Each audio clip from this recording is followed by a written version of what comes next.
Bismillahirrahmanirrahim. Assalamu alaikum, dear students. All of you will be fine at your respective places. And today we will discuss in the third part of promotion information of public limited company,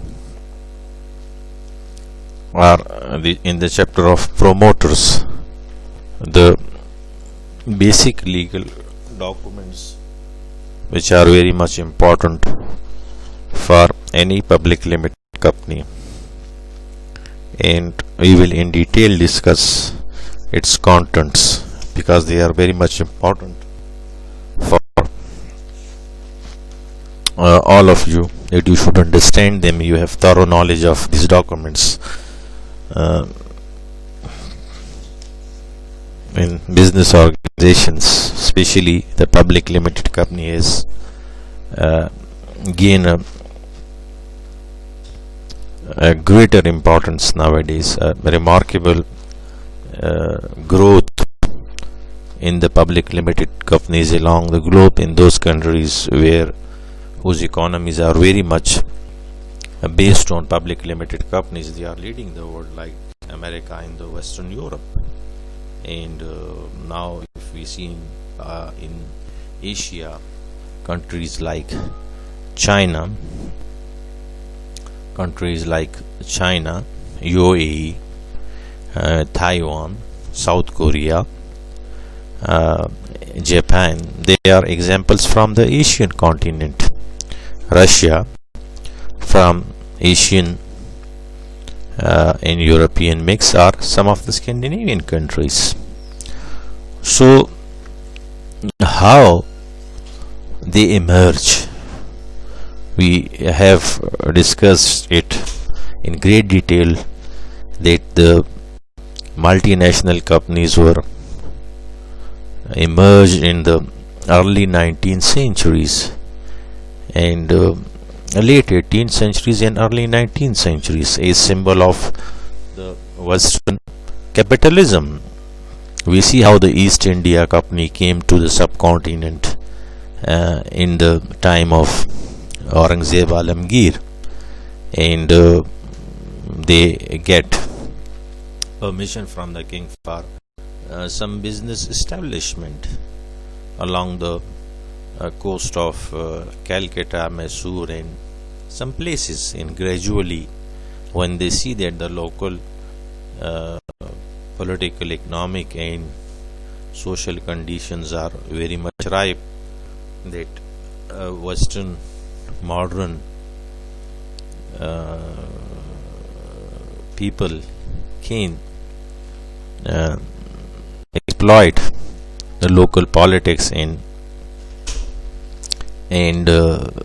make empire for themselves. And we see that till 1857, for almost 100 years, the East India Company were the actual rulers of the most of the subcontinent, from Chittagong to even the frontier province, the today's KPK. We see a commissioner was sitting in Peshawar when there was the independence movement of 1857, which was crushed by the East India Company, and the full rule was of the British Raj come to the rule of East India Company comes to an end, and the subcontinent was under direct subjugation of the British Parliament, the British King or Queen. And again we can see that how the multinational companies have exploited different countries. We see that the projects of Sandak and how they were exploited by many Western countries, and some of the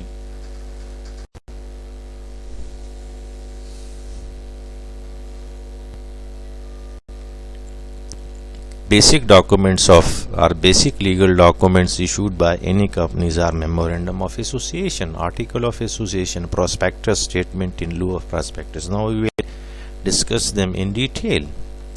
What are the different kinds of these legal documents and what are their contents. Now coming, boys and girls, to the Memorandum of Association. It is also called the Charter of the company because it is the most important document which on which the whole company is formed. And what are the purpose of this document?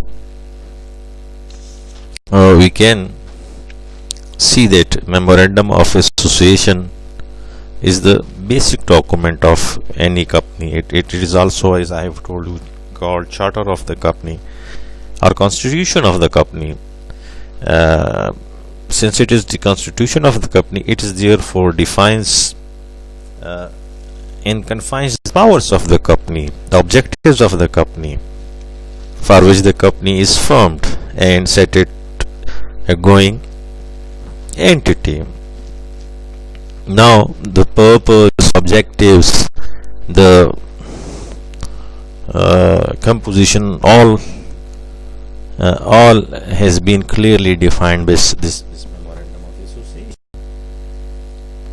Now coming to the contents, so we can see that there is a name clause which shows that a company should have a unique name, but its name should not resemble to the international organizations like WHO, UNO, or Crown or kings like that. And a public limited company, a private limited company must be written at the end of the name of the company. It's Unilever Pakistan Public Limited Company, ठीक है ना. Gul Ahmed Pakistan Private Limited Company, Lawrenceपुर Private Limited Company, ठीक है ना. Pakistan Tobacco Company Public Limited, such things should be there. Sarah Tobacco Company Public Limited Company. There is a difference between the public and the private. Public limited companies are listed on the stock exchange, and it is owned by the shareholders, while the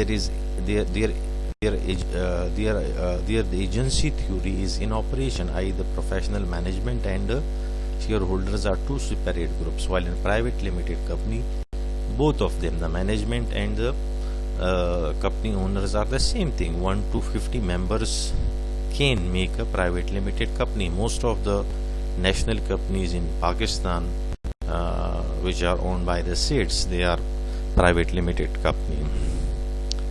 Now the second is situation clause. What is the registered office, the what we call the address, the identity, where the plant is, where the factory is, where its head office is, the registered office through which external bodies can communicate with the company. The annual general meetings is normally held at the registered office. So there is a name clause. You all know that a person is known by the name he has. As I am Sikander, some students' name will be Osama. His father name will be Ahmad, Osama, son of Ahmad, and then certain address. That is his identity, and that is written on the national ID card. Same is true about the name class, name, private, public, limited, where it is doing its business. For example, the place where its head office is in its other plants are situated. The object class shows what are the objectives of the company for which the company has been made. The clause is the essence of the memorandum. It clearly defines the sphere of the company activities, indicates a series of objectives for which the company is started. Any business activity carried outside the territory specified in the object clause of the memorandum is ultra vires and void. All the things should be clearly in the object clause. Whereas a specific company may only operate in the province of Sindh.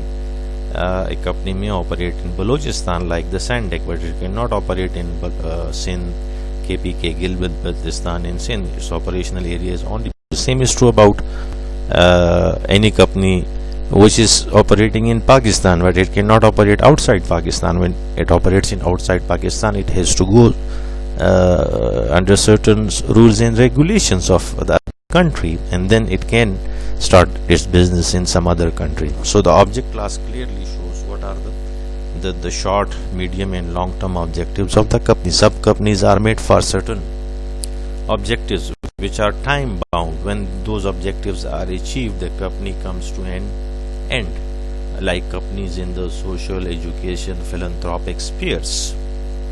Liability class. What are the liabilities? It's very important that what will be the liabilities of the company. The class shows the nature of the liability of the members. In case of a company limited by shares, the liability of member is limited to the nominal value of the share held by him. In case a company is limited by guarantee, the liability of member is limited to the amount which he has agreed to contribute to the assets of the company in the event of winding up. But if it is unguaranteed, then the liability of the member is unlimited. But such company does not exist in Pakistan. It may exist in some other countries. The capital class, again very important, from where the capital of the company will come. Capital class shows the total amount of the share capital with which the company is registered. The maximum amount the company can raise capital up to that amount. The capital, as mentioned, is called authorized or nominal or registered capital. The authorized capital is divided into shares of certain value which is specified in the capital class. For example, the authorized share capital of the company is 5 crore rupees, consisting of 50 lakh shares. Each share has a value of 100 rupees. Now, from the capital class, we show how much capital it will raise in the what are the options for, let's say, if it's issued debenture. All these things are clearly discussed in the capital clause of the Memorandum of Association. Now the next important clause of the Memorandum of Association, boys and girls, is association and subscription clause. The clause contains a declaration by the subscriber, 7 persons in public limited company, 2 in private limited company. They are desirous of forming a company and agree to have number of shares written against their respective names. Each signature of subscriber must be supported by the signature of the witness with his address. The subscriber is required to take at least 1 share each. So initially the 7 subscribers in case of public limited company and 2 in case of private limited company, what number of shares they purchased, and clearly the witness is in front of them. They purchased it, their signatures and their addresses all is written here. And these first purchases are very much important because they are normally eminent people from either the investment community or from other owners who have a good reputation in the market, in the business markets. And when they purchase first shares of those companies, then people have a trust on their name. How can the Memorandum Association be altered? It is not an easy process. It is a difficult process. Any clause in the memorandum may be altered by following the condition laid down in the company's ordinance. The procedure for each clause varies. Every clause has a different process to change after once it is made and included in the Memorandum of Association. That Memorandum of Association is duly signed by the first directors and the company secretary and other witnesses, and is given to the company registrar, and he endorsed it and he kept copies of them. Now to change it, it's very difficult, and the changing process varies for different clauses. For example, to change the capital clause or the liability clause is the most difficult one. It cannot be changed easily, while changing, let's say, the name clause or situation clause, it may be a bit easy. Hope you students have understand, and probably you will should go and consult the books. Already you have the books of corporate law, and you can see some videos other than my video, and can increase your knowledge, your concepts of how the business is around the globe work in the form of multinational companies, and how they are made in, let's say, in USA, and how they are made in UK, in China, different countries, even in Japan, different countries. The process is varies according to their needs, according to their culture, according to political systems they have, and such things can influence the memorandum of association of any company around the globe.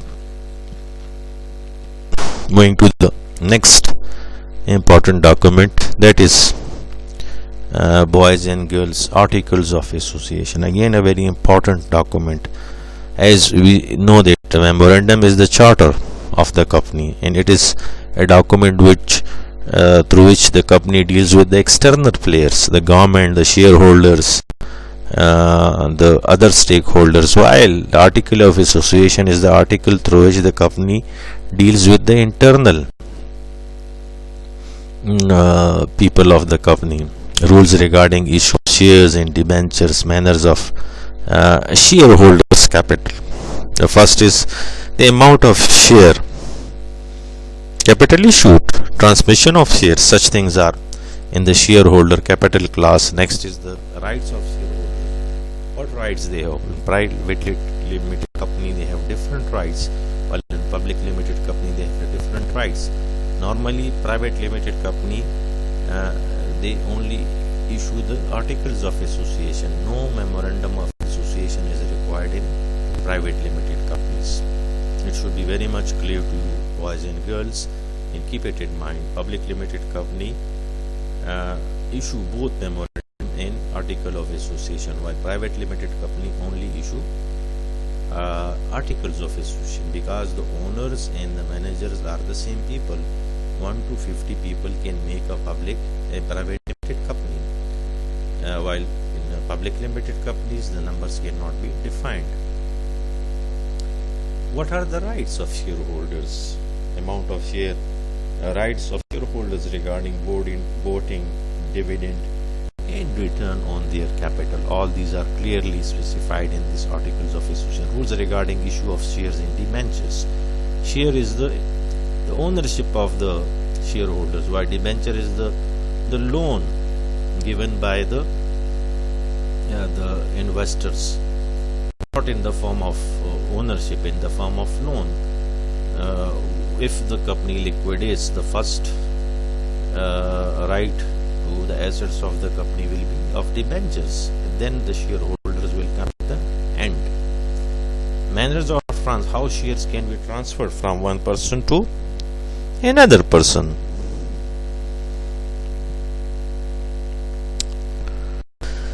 And how debentures can be issued and transferred. Procedures as well as regulation in respect of making calls on shares. Manner of transfer of shares, how shares can be transferred. Rules for appointment of directors, managing directors, agents, secretaries, treasurers. All these are clearly laid down here. A number and qualification, remuneration, powers, and that of the directors in the other things, maybe company meetings, notices, quorum, poll, how the shareholders poll their own, the proxies, and all these things are in the article of associations.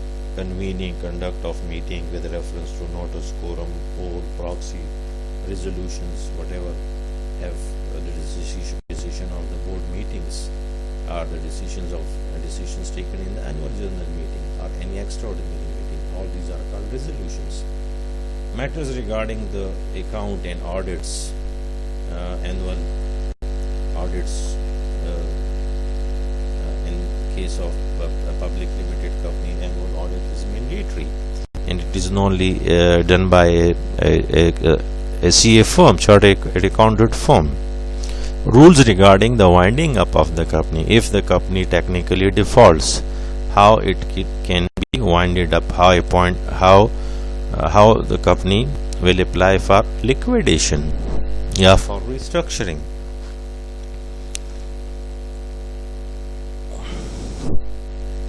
Then declaration of dividends. How much dividend will be declared and what will be the process. All these are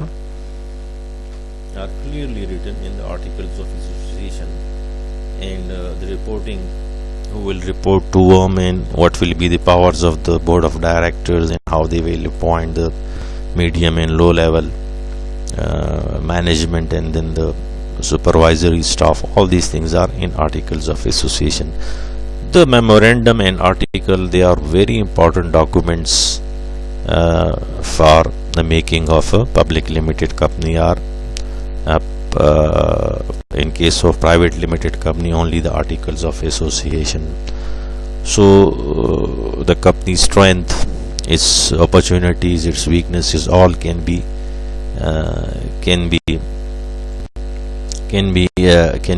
inferred by only going through a memorandum and association of any company. You can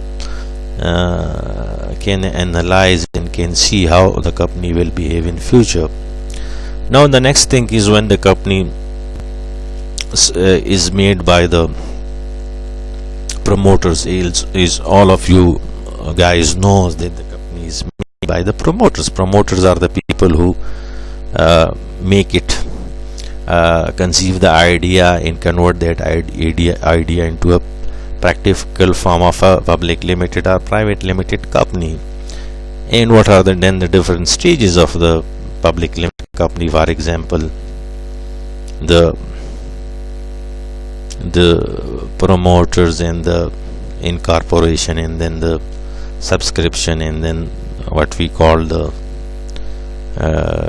commencement certificate. These are different stages through which a public limited company is made.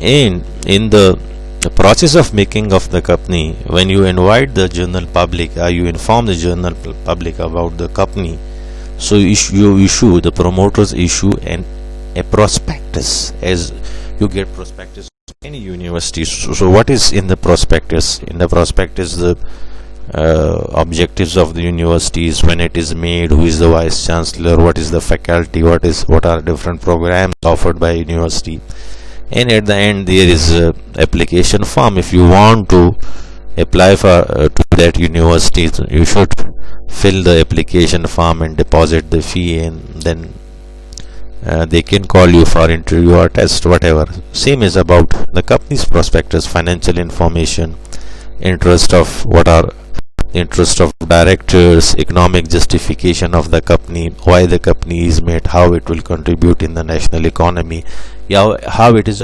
contributed if the company is already performing in some western or mother country, and what are the minimum subscription required. Then the application and allotment of shares. Application will be filled by the prospective shareholders who are interested to purchase its shares, and once they fill the application and send it to the company secretary, then the company secretary will vet the applicants, and then will allot them certain shares, and evidence of that shareholding will be given by the company to the shareholders, sent to them. Minimum subscription, the minimum number of shares required by the law.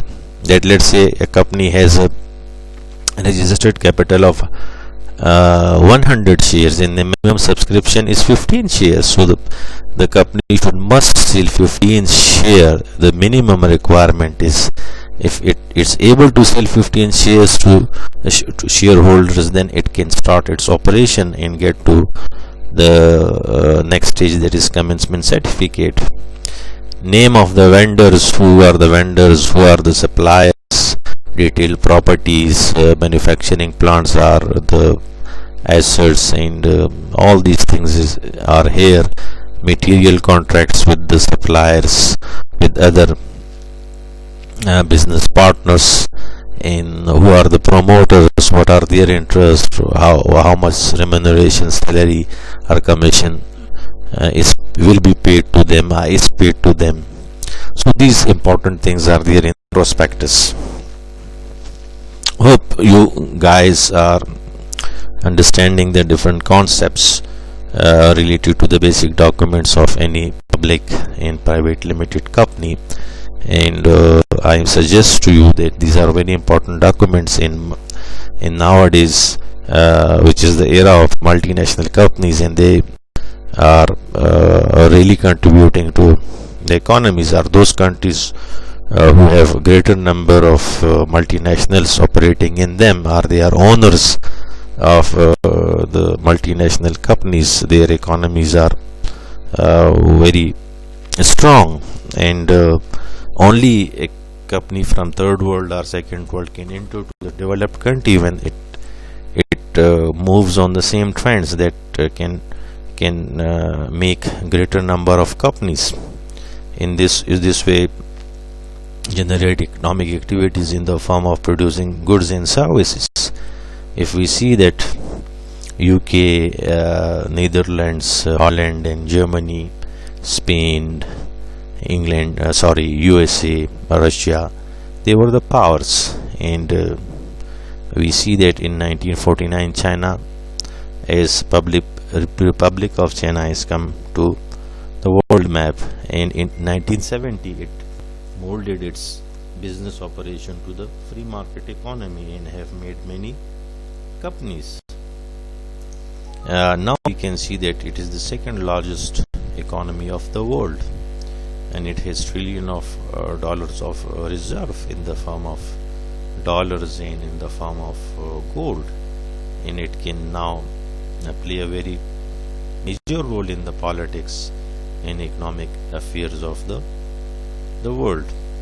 It is due to the financial strength they have, and that strength is given to them by the multinational companies.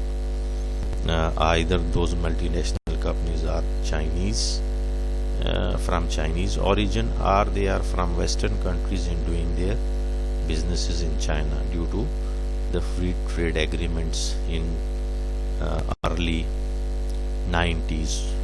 After the collapse of the Soviet Union, the whole world became a free market, and there were few closed market economies, and one of them were China. But China again has opened its markets in the 1970 under the leadership of Deng Xiaoping, when the Nixon and Henry Kissinger visited them through Pakistani government, and they opened their markets for some of the Western businesses. Hope you understand the importance of the multinational companies, the importance of the business entities, and you should go thoroughly through these slides and the books you have, the notes, and listen to this lecture. And when we take our own live lecture on Thursday, you come with some challenging and good questions, and it really generate a good sort of discussion, guys, in the class. I would really appreciate that. See you inshallah ta'ala on Thursday. Take care of yourself and especially your elders. Khuda Hafiz.